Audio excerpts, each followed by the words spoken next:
proud of the conversations you're having. What the hell inspired you to do this? I started HRT about a year and a half ago. It was me and my friend at the time, the first trans friend I've ever had. Yeah. And I had never spoken to another trans person ever. Wow. I was 7 years into my transition and I had never spoken a single word to another trans person, which is a crime.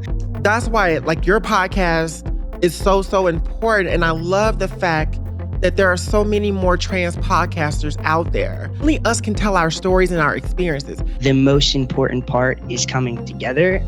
It can show the world that we're not just pronouns and respect me and blah, blah, blah. This is the Transparency Podcast Show. Welcome to the Transparency Podcast. We have a very special episode and the first time we've ever done this. We're actually calling all the way on the East Coast right now to a trans guy who's got a podcast, and he's blown up on TikTok. I mean, we love how it. Freaking cool is this? Cody, how are you doing today, bro? Oh, hi. It's so nice to be here. Yay. Thank you for having me. Yes. This is great. Dude, I gotta tell you, you popped up on my FYP because we post stuff with our podcast, and I think the algorithm kind of saw similar conversations and crossover. I mean, it's two trans guys with a podcast. Of course, you're gonna notice hey, what's going on? Let's mash them together. And I started to look at some of your stuff, dude. I am so proud of the conversations you're having. What the hell inspired you to do this? Well, thank you so much. I appreciate that. I started HRT about a year and a half ago, maybe. Mm-hmm. It was me and my friend at the time. And it was the first time, actually, that friend was the first friend I've ever had. And not the first friend I've ever had, the first trans friend I've ever had. Yeah. And I had never spoken to another trans person ever. Wow. I was 7 years into my transition and I had never spoken a single word to another trans person, which is a crime. But yeah, I had finally opened up to somebody else who was trans, and I realized how important that is to somebody's transition. And so I came to him with the idea. We started it, we built the whole studio, whatever. We got 10 episodes in and then we stopped being friends. But the intent was still there, and I got to take HRT in the direction I wanted to. I think when I see trans influencers sometimes, I think it's very much here's my platform. This is all about me. Here's how I started hormones. Here's how I came out. Look at me. Where with HRT, I think I wanted to turn it more into how do I word it? Here's my platform. Let me open the doors and let everybody else kind of talk and find each other and tell their coming out stories. So I have guests on, I interview them. I like to hear their coming out story. I ask them about what they're passionate about when it comes to the trans community. And then we kind of sit in front of the camera and just get angry together. And yeah, that's pretty much what it is. Yes. I love it. We're here for it. We're totally here for Right. it. Now, speaking of podcasts, since you have this wonderful hit podcast, transmasculine representation is so important, especially transmasculine podcasts. So can you talk to us a little bit about the importance of that for our transmasculine community? Yeah, for sure. Like I said, when I see people on the internet, it's very much here's how I did it. And I think that's great. I do. I think it's important, to educate people and show what it looks like. But I think the most important part is coming together and realizing that it's not a competition, if that makes sense. Yes. I know that when see why I wanted him on? Do you see? I watched his episodes. It's very much we give sound effects. Dude, folks. you're like the East Coast version of what we're doing right now. It's cool that it's happening simultaneously. My next question is so this happened 2-3 years ago is kind of when you really started formulating this, or? Because that's when it happened for us, dude. I feel like there was some sort of download we both got at the same time. Because it's so crazy you mentioned that, because that's the pillar of when I told Blossom when I wanted to create this show is I kind of get pissed at the way some influencers have used their privilege when it's you have all of this access and all this attention. And it's what are you doing with it? Yeah, you're lining your pockets. But I mean, if you're not really pushing something forward, you're going to be the flavor of the month. You're going to be gone pretty quickly. You're not going to have great investments. And then you didn't use that moment when you could have furthered other things. And you might end up a has-been. You know what I mean? Like there's a lot of different situations for folks. And it's like, I've been in this new thing now because like I've been an activist my whole life, dude. And like as Blossom knows, and she's been yelling at me for years, I need to get it on camera. I need to be a content creator. Yes. I need to do those things because like I'm like a traditional activist. Like I was very like, nah, dude, I don't need the credit. I just want to do the work. I want to get it out there. But telling these stories and telling even like realizing my own story wasn't told, it kind of brought me into this like, but everybody else's story is not being told as well. And that's why we created this show. And when I saw your show too, I'm like, dude, what you're doing in New York is like, you're uplifting folks kind of across the country because you get to do it more virtually too. Because we've got influencers here all day. So it's LA, so we can kind of scoop up a lot of trans folks. But like the way that you've done this virtual thing is kind of why I wanted to call into. First, I wanted to learn how to do it so we can do this with you. Yeah, and absolutely. Just to see like your impact. I mean, I don't know if you see it. Maybe you do as a businessman. Like that's going to go really far with being able to pull people in and have those big conversations because it's like the way you have conversations, again, is similar to how we have it. It's like, yes, we're trans people, but we're talking about deep stuff. This isn't like pronouns 101 kind of thing, which I'm just so tired of those conversations. And again, how did you get inspired? Like, was there like an activist moment or something that like really triggered this for you? Well, I don't know. I think that when I'm scrolling on TikTok and I see trans influencers, mostly trans mask influencers, the videos that are always going viral are like, here's what happened to me on T. Here's how T changed me physically and stuff like that. And those are the things that are always going viral. And it's like, that's great. I'm glad. But like also there's so much more to being trans than just what hormones does to your body. Like, I don't know. I think I was watching an episode with, I don't want to butcher his name. It was one of yours. I think his name was Ezra. Yeah, we love Ezra.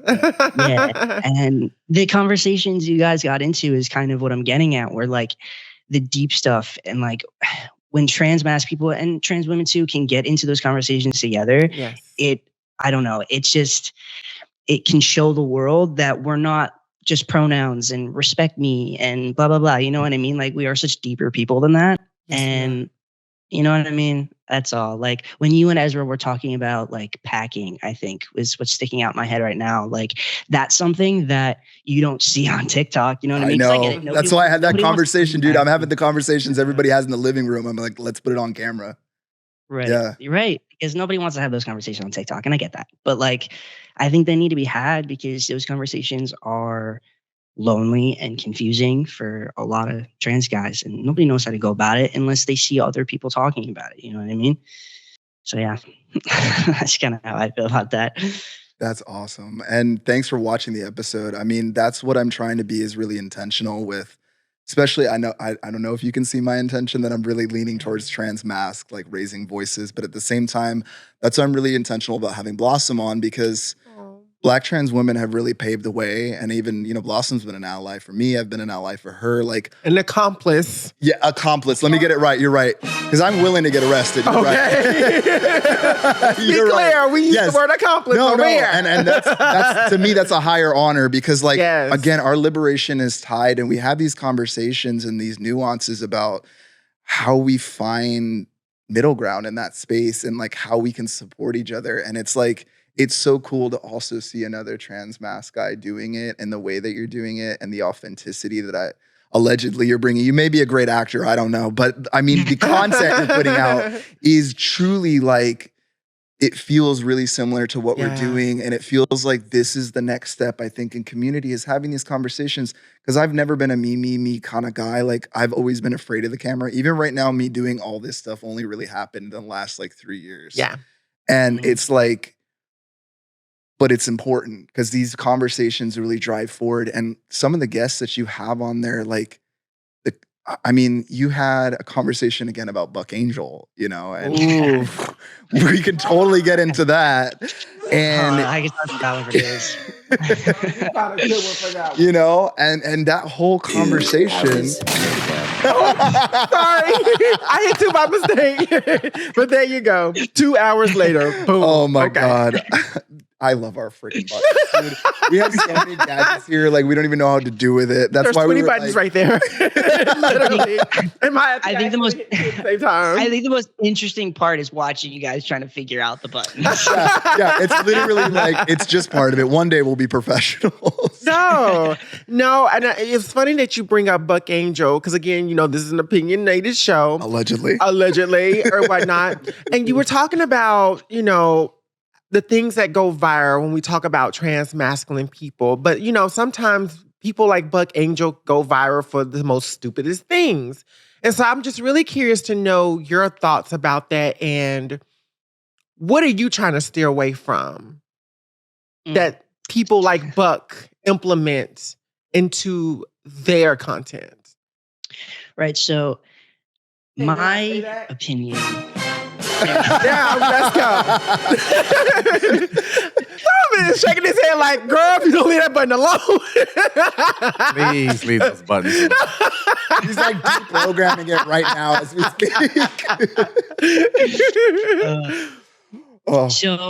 So my opinion about Buck is the same as Caitlyn Jenner, Blair White, you know, the three of them, they all go hand in hand. They all kind of do the same thing to the trans community. And to me, I think it is all about craving cis male validation. Ooh. Yeah. I think we've all done it. I've craved cis male validation. I'm sure you guys have some point in your life. Everybody does it. Even cis men do it. But as a trans person, I think we unlearn how to do that because we start living for ourselves and we don't care what the fuck people think. But people like Buck and Blair and Caitlyn Jenner, I think I always say that Caitlyn Jenner is somebody who wants to be the only trans person that exists. And I think that goes for Buck as well, where it's like, I don't know, I think they want like their Republican bros, their Republican friends to be like, you know, trans people are mentally ill and they're weird and they're broken toys. But, you know, that Buck Angel, he's fine, I guess. He's okay. And to me, it's like, that's incredibly spineless because it's like, what, you're doing all of that just so people who hate you a little bit less? Like at the end of the day, they're still not going to choose you. They're still going to think that you don't deserve rights. Like, and I don't know, talking about like what you got going on downstairs and stuff is to people who make fun of you. Like it's just spineless, I guess. That's a really, really great word. And that's a great point because I feel like that base tries to cater to people that truly they know they don't give a fuck about them, but they get the numbers and they get that content. And because they're YouTubers, they make their money off of being intentionally problematic as fuck. And I really do hate that those particular type of people, because I actually have a history with all three of them. To be quite honest with you. But I hate that they get the spotlight in a way that really tries to demean the trans community. But also, let's be very clear. The trans community is also not suffering greatly just because of them. They don't have that much power. And as someone... that's the problem is at one point, at certain point, like Caitlyn Jenner was put up there, right? Yeah. And you know, Blair may have because I didn't know her before that whole Jubilee thing. And then afterwards, I was like, who the hell is this person? Yeah. And I don't know even Buck, like I saw Buck back in the day and Buck, like for a lot of trans guys, and I'm sure this is for you, Cody, like, I don't know if you saw Buck, like maybe like 15, 20 years ago when he was like, I'm a man with a pussy. You know, and he was like, he had a different kind of activism and he gained vibe. Fame off of that. He was the caricature in the adult entertainment world. Yeah, but he was like proud of it in this way that like felt liberating. And now it's turned into this weird right-wing talking piece that, I mean, they disrespect him to his face and he just sits there and just takes it. Meanwhile, he attacks his community. And another thing, what do you feel about these content creators that they're really attacking something I've noticed is a lot of AFAB young folks when they're creating their content? I think as a 30-year-old adult or as a I don't know how old Buck is, but as so, like he's very old. You're putting that on your computer and sitting there for 8 hours editing that. Like that's you're bullying like a 16-year-old. Mm-hmm.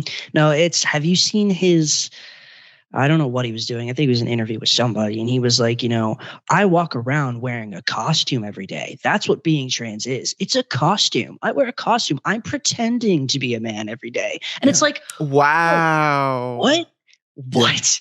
Like, if that's what you think trans is, how in God's name are you walking around like letting people say he, him and use your preferred name? Like, does that mean I shouldn't? Does that mean you're even trans if you think it's a costume? Because I can tell you right now, being trans is not a costume. Hell like, no. It's not. That's how you want to make your money, sure, but whatever. Yeah. And I noticed that a lot of these trans conservatives, they love to dehumanize themselves to get attention. Yeah. And I think it's one of the most despicable things to actually do. And what they do with people like detransitioners is they find a way to propagandize them by putting them on this pedestal that, it's not cool to be trans. This is what happens when you're tired of being trans. And that's not really the case or whatnot. I am a firm believer, yes, detransitioners do need the research and they do need that attention or whatnot to figure out like why somebody would not want to be transitioning, because there's different levels when we talk about detransitioning. Because I know for a fact, for me, when I was transitioning, I wasn't safe at home to transition with my family. So I would actually leave the house dressed one way and come home dressed another way. And so some of us I'm from Mississippi, so some of us at home had to detransition for jobs, had to detransition for housing. Like there are so many different things, mainly because of safety. But people like Buck and Blair in particular or whatever, they try to profit off of something that they really can't profit off of. All I see is hurt, pain when they look at other non-binary people like you and I, who, although we may not have a bigger platform than them, we make a bigger impact with voices and with people coming over to us. So that's why like your podcast is so, so important. And I love the fact that there are so many more trans podcasters out there. Or whatnot, because we only us can tell our stories and our experiences. And you're right, I understand about the whole trans 101 thing and whatnot. I also want us all to remember too, there are some trans people that benefit off of teaching that trans 101, and that's how they get viewership. It's not for us, but we also need to make room for them as well too. And I think all of us being able to coexist in these different ways is really, really important. And I just really love the fact that two transmasculine people are sitting in front of me behind the mic, being able to have these impactful conversations. What would you like to see your podcast go to next? What do you think your level up would look like? Ooh. It's a deep one, wasn't it? We're deep over at the Transparency Podcast Show. No, I love it. I absolutely love it. I mean, I'm constantly trying to find more and more guests from different walks of life. And I think I want to keep doing that no matter where it goes. I got big dreams. I want HRT to go very, very far. I want to be the podcast or the person that every trans person goes to when they want to tell their coming out story. That's what I want to be.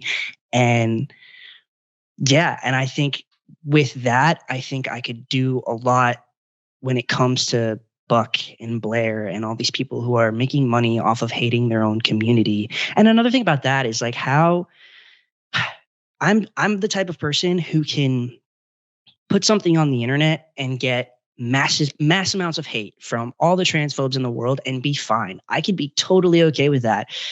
But when if the trans community came for me, oh my God, I would respectfully log off and you'd never see me again. Yeah. Like, I don't know how these people rest their head on their pillows every night, knowing that people who came from the same place they did, who shared the same struggles, hate them.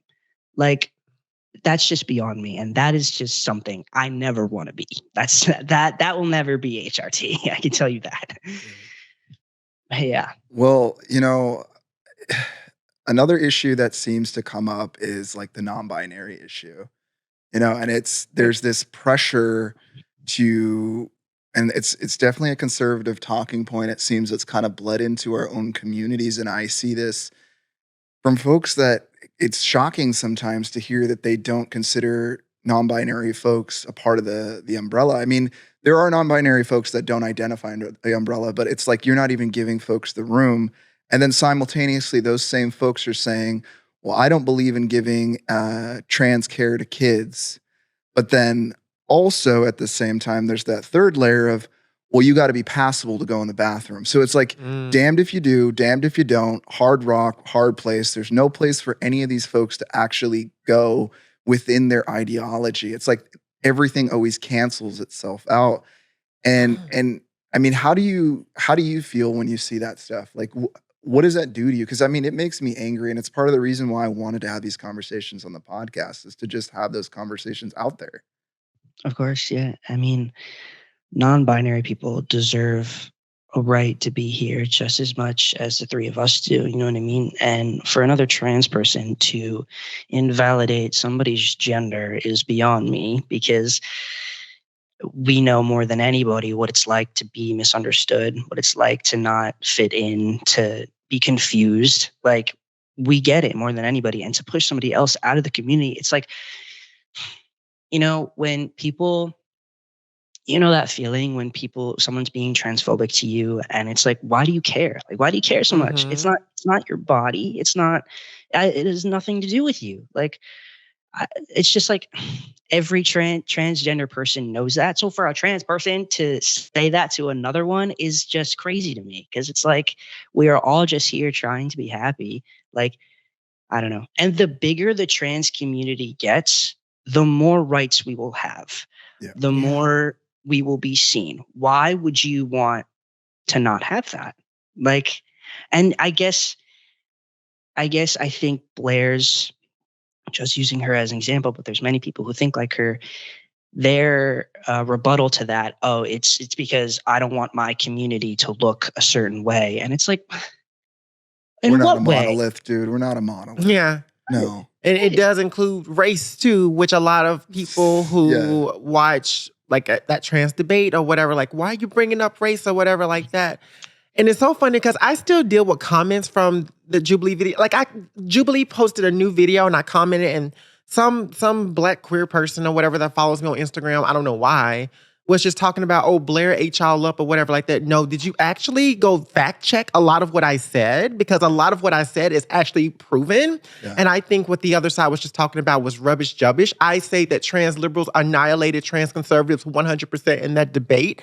And y'all that follow this podcast and y'all that follow us or whatever that disagree, oh, well, you can have several seats in the back where you belong. And that's that. But,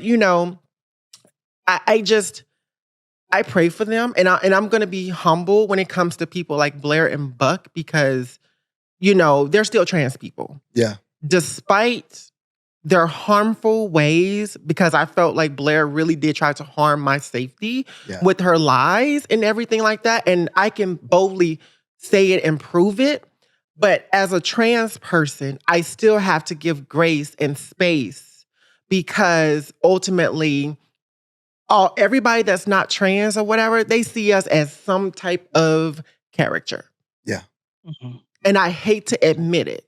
It's just that when we peel back the layers in our community, we have conservative, we have liberal, we have black, we have Latino, all of the things or whatever like that. And so, when I look at somebody like Blair White, who dismisses half of her heritage, I'm like, okay, girl, you have a lot of deeper rooted things going on. And I really do hope that you seek the healing that you need for your life and your well-being. And it's the same with Buck or whatever like that. To a certain degree, I had empathy for Buck, but I just hate the fact that they're both natural liars. And that's just my opinion. That's my experience. And so it is what it is or whatever. But I just really wish that we would come to a place where we'll be able to make that impact together. And I think the way we do it is by having these conversations that you, I, and Cody are having right now. Because if we're going to build it right, we got to get comfortable with the uncomfortable. Yeah.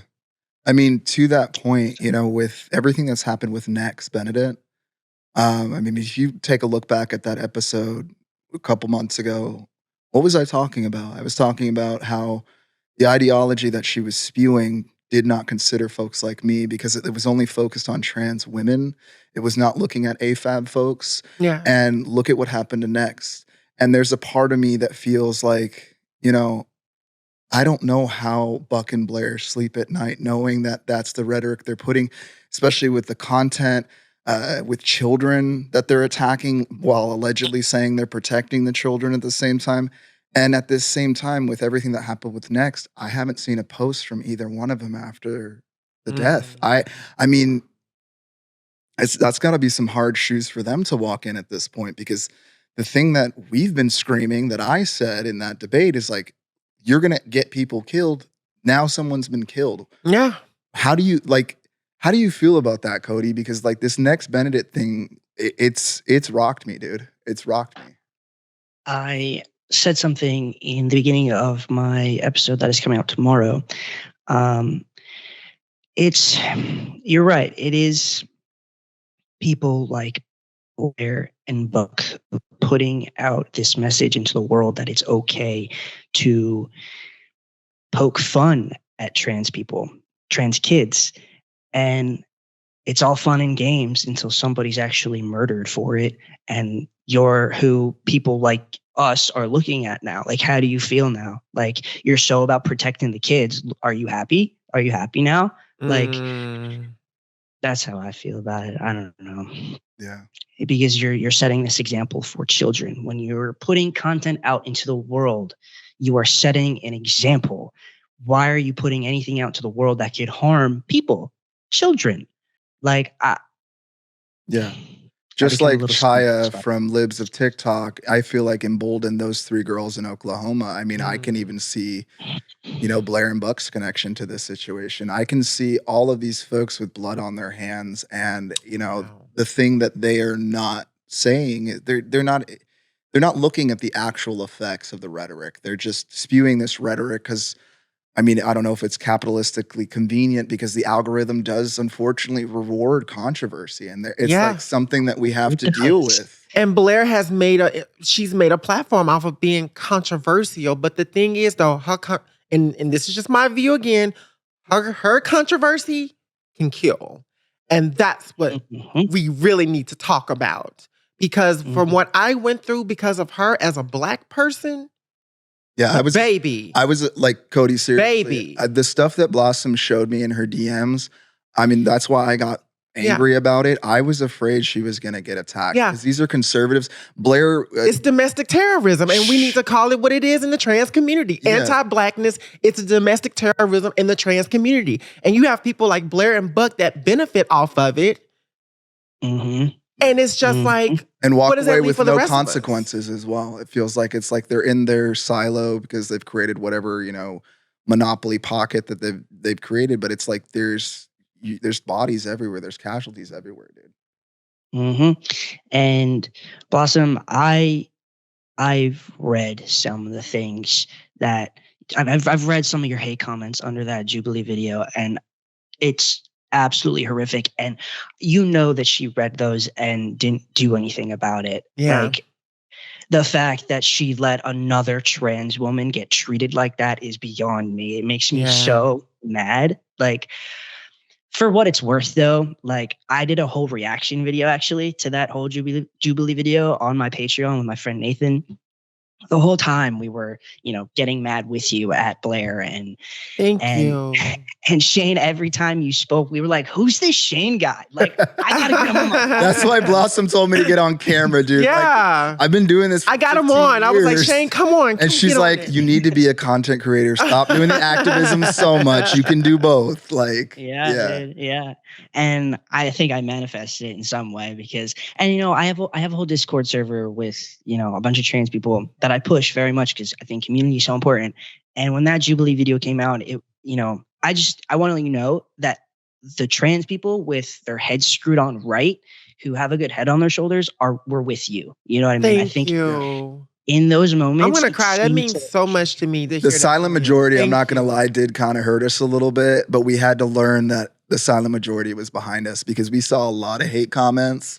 We might even do an episode and read them all. That's in the works, but it definitely, it was kind of shocking to see that much hate. And to talk about what you mentioned about Blair just kind of letting that happen to another trans woman. Here's one thing that I know that, yes, we've talked about Buck and Blair, but if I saw in the comments here on the Transparency Podcast, and I want to make that very clear, I would not want my following to go attack Blair. If I saw that happening, I would have said, hey guys, chill out. And the fact that there's just no responsibility with such a platform like that just is dangerous, I feel, Mm-hmm. And also Jubilee's fault too.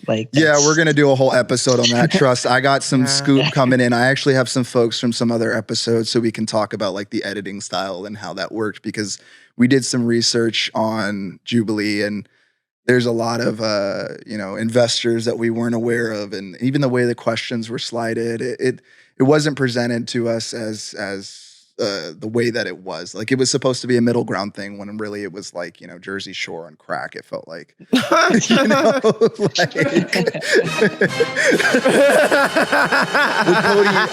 I think that brings us to the wrap of the episode. Dude, I just want to like give you your flowers and just say thank you. Like, from like doing this on the East Coast, like getting the tea and the scoop from community in the way that you do and uplifting folks is really important. I think us doing it in tandem together and even partnering like this, first of all, super cool, because I'm not about trans guys competing. So I fucking love that we're working together and supporting each other. Because as you heard on the Ezra episode and other episodes, I'm sure I'm going to have more trans guys on talking about this. How can we follow you? How can we support you? How can my people send some love to you? Yeah, for sure. You can follow me at HRT Podcast, or the HRT Podcast, on TikTok and Instagram. You follow my personals. It's Cody Logan, Cody with 2 L's, Logan with 2 N's. You can join my Discord server. It's in all of my links and all my social media. It's just a bunch of trans people just hanging out and having a good time. I think it's super important. And yeah, that's pretty much where you can find me. Blossom, do you have anything you want to add? I have nothing else to add. I just want to say thank you so much for being transparent. Thank you so much for standing in solidarity with myself and with Shane, because we need to actually hear it from people. I will say, after all of this happened, the people who were really for us, they start showing up, and it made my heart just so full. And today you have made my heart so full. And I just want to say thank you, thank you, thank you. I'm always standing in solidarity with you. And thank you for standing in solidarity with us. Thank you. I mean, you guys are doing it too. Don't give me all the credit. You guys are doing the important things. 100%. It's one of those things, dude. I think like we both got like a brain message from the universe at the same time. Yeah. We're on the same wavelength. Yeah, it was like we're here. Someone was like, handle it. It's time to have the conversation with the trans community. And you got the East Coast, I got the West Coast. So, maybe we can make this national and really make an impact. Dude, this has been a great episode. This is the Transparency Podcast. My name is Shane Ivan Nash. I'm with my co-host and partner. Blossom C. Brown right here. Blossom C. Brown. Blossom, you want to do the high five? Yes. You gotta always have a high five in there. Make sure to follow Cody on the Transparency Podcast. Links will be in below at the HRT Podcast. And Cody, dude, do you have any last statements, or are you good? Thank you so much. I feel like we got it, right? Yeah, this was we did awesome. it. And thanks for the technical issues as well. This is our first time doing it. And your podcast inspired me to want to do some Zoom stuff. So thanks, bro. I love the conversation, and I look forward to seeing your content keep growing. Yeah, hopefully we'll have you in studio soon, sometime. That would be great. Yeah, I love that. Have a wonderful day, man. See you soon. And everyone have a wonderful, wonderful day. More episodes every Tuesday. Let's do it.